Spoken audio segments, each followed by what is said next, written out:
Cooking isn't just about the food, it's also a state of mind. Our next guest says when you're in the kitchen, it's okay to feel a little sexy too. Holly Pinafore is the creator of the Holly Pinafore online magazine. She joins me now. Welcome to the show. I don't know how sexy my little hair thing is, but it's working. It's I was going for like the little Italian lady vibe. You got it down. Look like I'm going to stomp grapes or something. So we're going to start cooking, but in the meantime, tell me a little about your website and what's going on. Well, actually, we are working on really amping it up as far as content. We're hiring some new writers.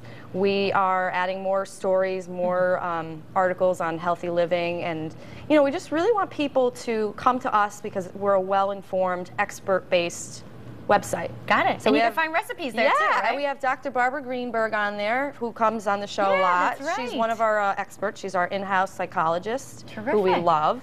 So, everybody's really great, and we have a wonderful staff. It's a great resource, then. Yeah, absolutely. All right. Well, let's get cooking here. Okay. This is an age-old recipe, isn't it? Yes, we are dedicating this to my great-grandmother who passed on. Her name is Mama Ev. Mama Ev.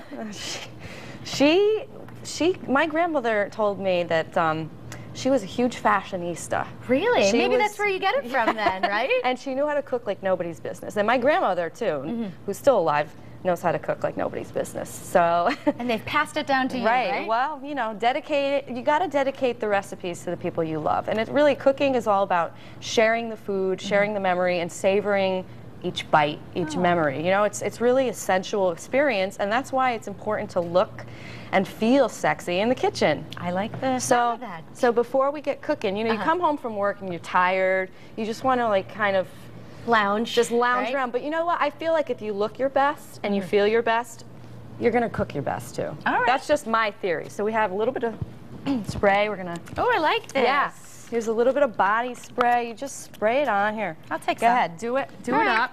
A little bit of lip gloss. You gotta get yourself feeling. Ooh, this is frosty lip gloss. Yeah, but you can put some on if you want. That's birthday cake flavored. Oh my God, I didn't even realize that. Totally fitting. All right, now we look good, Holly. So we look good. So now we can start cooking. Now the food's gonna taste good. It's gonna taste better. Great. Yeah. All right, so we're gonna heat this pan. It's gonna take a second. I don't like to heat the pan too far in advance because then the oil is gonna start to burn. Okay. Olive oil has a very low burning point. Gotcha. So. Who knew, right? So we're adding a secret ingredient here, which might be a little iffy for some people, but you're telling me you don't really taste it that much. Not at all. Okay. Not at all, because they melt, okay? And we're talking about anchovies. Anchovies, or my family says alige, or alici, or whatever. Every dialect in Italy is different. A little different, okay. So let's get this bad boy off. So they come in oil. Do you have to drain that, or you just throw it all in? If you're using the oil to coat the pan, it might be a good idea to use some of the anchovy oil to coat the pan. Okay. But I like to do it.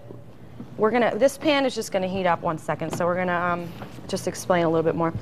These anchovies, you can just take a fork and stick them in. They're very, very salty, so you have to be careful about how much salt you add to the dish. All right. Okay. I mean, they're usually a staple in a puttanesca sauce. Right. Okay. Right. So while that pan's heating up, let's chop up some garlic, and I'm gonna let you do your favorite thing. Take a little frustration out. Yeah, exactly. And we call this thing the smackula. Yeah, smack it. Go for it, girl. All right, there we go. And you finish it. What this does is it makes it really easy to take the skin off. Okay. And then you can just chop it. You can just slice it, chop it, dice it, whatever you want. All right, let's put some. I don't know if my grandmother ever did this, but I put onions and garlic in the pan first, okay? And then Seems like you can't go wrong. You really can't go wrong. Let's heat this up. And I think it's interesting. We're making a sauce from scratch here. People think it's a really tedious process. Not at all. I suppose it can be, but not today. Not at all. I mean, you think jarred sauce is the only way to go. Absolutely not. It always tastes better. All you do is open a can of tomatoes. Okay, so the water's boiling for the pasta. I'm just going to pour the pasta in. Okay, and you're using a whole pound of linguine?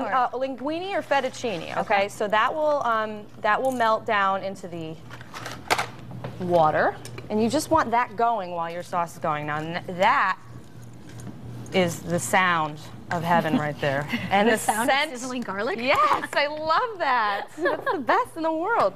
Okay. So we're going to take the alige, the anchovies. You do a whole container? The whole container. Actually, some people use 2. Okay. About 2 minutes. Which this sauce will not Holly, take they're longer. kind of hairy. No. No, don't worry about it. Don't worry about it. Just eat it. Okay? And they're going to actually melt. Okay. You don't even have to do anything. You don't have to chop anything. You might want to stand back a little bit. Okay. All right, so we're going to add some olives, some black olives to this. But we want to make sure that these things are melted before we really do anything else. Oh my God, they're literally melting right in the frying pan. They're melting, and you know what? It's going to splash. Okay. So you just want to stand back. Put your apron on. Your apron, right. And you might want to just swirl them around a little bit so they kind of get nice and well incorporated into the oil.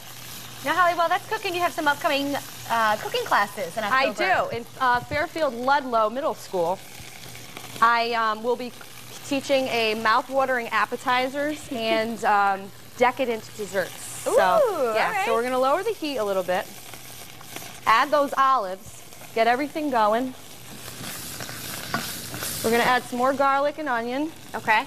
And how much, what type of tomatoes and how much now do you have here? Now this is crushed tomatoes, and we're going to add about 1 can in our frying pan.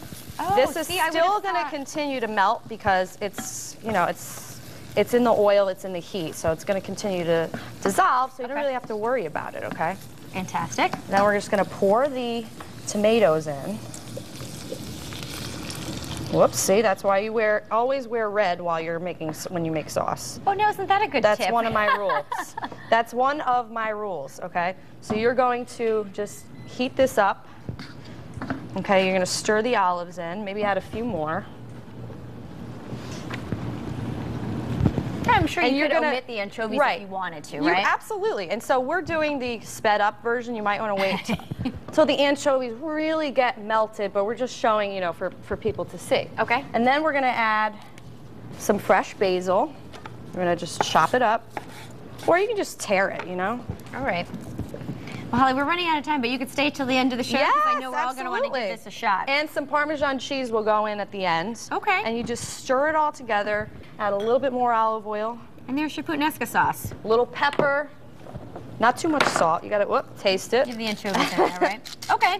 Well, you can find the recipe on WTNH.com. Holly, keep cooking because I'm excited to try I this. definitely will. All right. Coming up next, Connecticut Lighting Center shows us the latest desk and floor lamp designs. That's when we come back. Stay with us.